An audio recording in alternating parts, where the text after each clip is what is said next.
It's time for Market Explainer, your number one business news podcast. Hosted by Danny and the big man. And it starts right now. Before we move on to this next story where I was correct and you were incorrect. Not true, but go ahead. Before I do that, I want to tell you about our sponsor for that segment, which is Acre Gold. Meet the new store of value. My friends, it's the original store of value, the money of kings. Acre Gold lets you subscribe to gold investment. If you click our link down in the description down below, you can start your subscription and they will start sending you 2.5 grams of gold when you build up the value of 2.5 grams of gold in your subscription account. Gold is good. Let's move on to this next story. Time to celebrate. I am correct.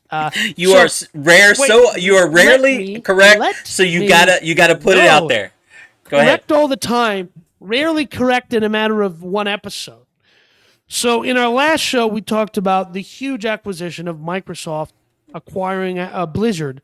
Of course. And now, in that episode, Big Man speculated that Sony would sue to prevent it from happening.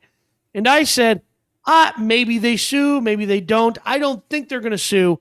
I think their reaction is going to be to buy up smaller game studios and build a series of independent studios.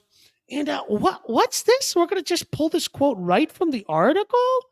What did the CEO of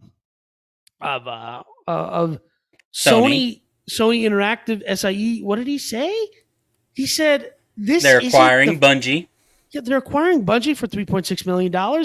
But this isn't the last one. We're going to keep doing it. Now, sure, correct. At the end of the segment last week, Big Man said, "Well, why not both?" But his immediate inclination was to be a Gen Xer, and we're going to sue. And my immediate inclination was a What does being a Gen Xer have anything to do with just you people love litigation? Whatever. Go ahead. Whenever you watch a Karen compilation, it's always, I'm going to call my lawyer. I'm pretty sure it was a millennial that sued his parents that they should continue to pay for him for the rest of his life because they didn't raise him to be independent. But go ahead. Go ahead. So what is happening, which is just simply the nature of industries, is Sony is now buying Bungie, the original creator of Halo, and at one point in time was a part of Microsoft, then was spun out of it in 2007, I believe.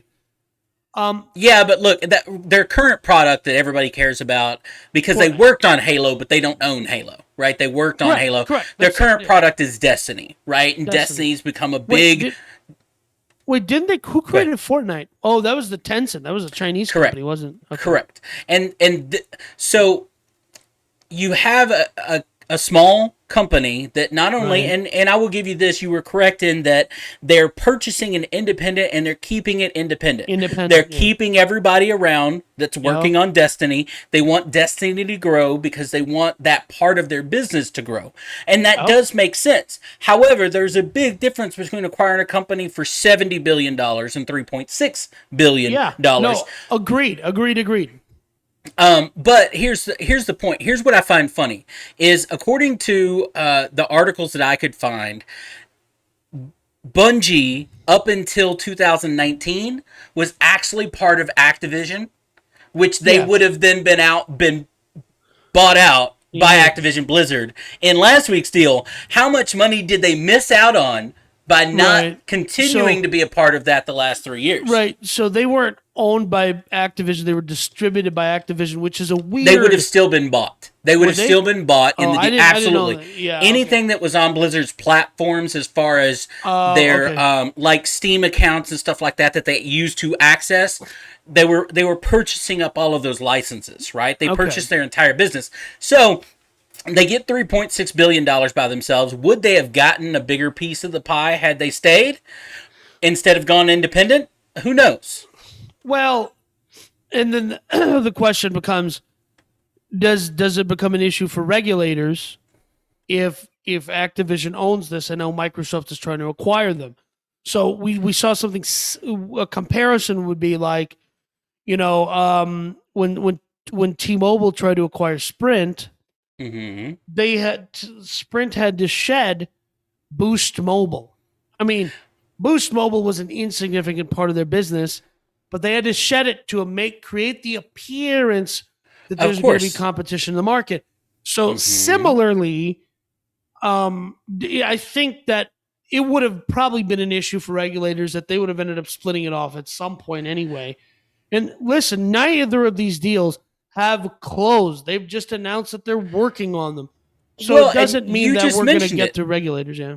The fact is Microsoft through Xbox and Sony through PlayStation has the market on gaming, right? I mean, your third option is PC. But as far as gaming consoles, those are your two options. That in itself, you could argue from a SEC governmental standpoint is not competitive, right? Well, hold on. When the government looks at things, they paint with a broad brushstroke. So there's the Nintendo Switch. It's not the same thing, but the point is, it's something. It's not a console. Sure, they may count 1, 2, 3, 4, and 3 and 4 being way, like you said with the Boost, right? Boost Mobile does not even compete, but they consider it a competitor, which is the dumbest thing ever.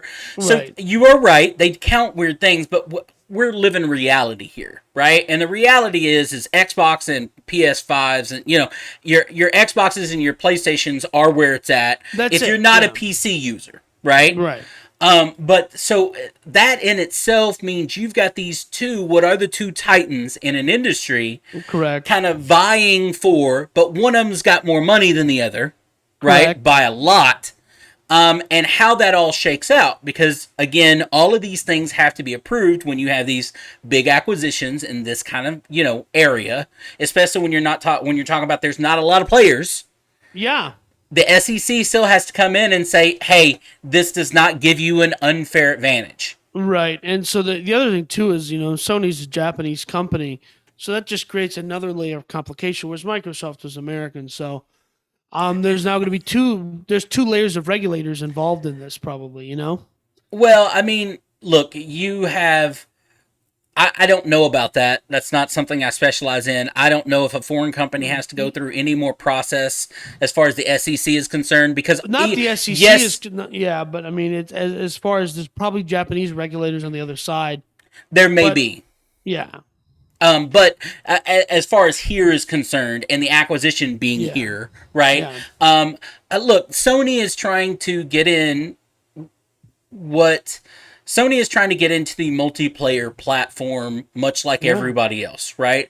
The thing about the multiplayer platform, like Fortnite, like World of Warcraft, like Destiny, these worlds have to continue to evolve. The days of, hey, I make a game, Zelda, you buy the game, and you play the game until you win it, or whatever, and you own it. No, it's an ever-evolving world. So games, you're going to see fewer games of the future, but massively, and this is where you kind of get into the metaverse already exists. Right. If you play Fortnite, you actually play in a kind of a version of the metaverse. You are a person in there interacting with 99 other people from anywhere in the world, right? Interacting during that game. So you're building out worlds, and I think that's why Sony in this case is leaving Destiny by itself, saying just continue to do, because you're doing something that we're not completely set up to do right now. Yeah, and I agree with that, and like I was saying, this is a much smaller acquisition than the one Microsoft is making. Yeah. But Jim, what is this guy's name? I forget off the head of SIE. He basically said, remember. Yeah, it doesn't. Yeah. But he was saying, we're going to keep buying up smaller independent studios, which it sounds like exactly what I said. We're going to buy up smaller studios and leave them independent. It sounds like that's what I said last week. Yeah, these people that listen to our show, You know, Yeah. they know what you're saying and how you're saying it, and they know the truth. And that's all that matters to me, Danny, Yeah. is the truth. And that's okay. Yeah. What people come to the show for is pre-facts. Danny says something. It's not a fact yet. Gonna be a fact in the future. Is that Webster's dictionary prefacts? Yeah, no, my picture's next to it. Your picture's next to prefacts? UrbanDictionary.com, my picture's next to prefacts. I love that. We're gonna have I'm here all to day. purchase that name, prefacts. That's right.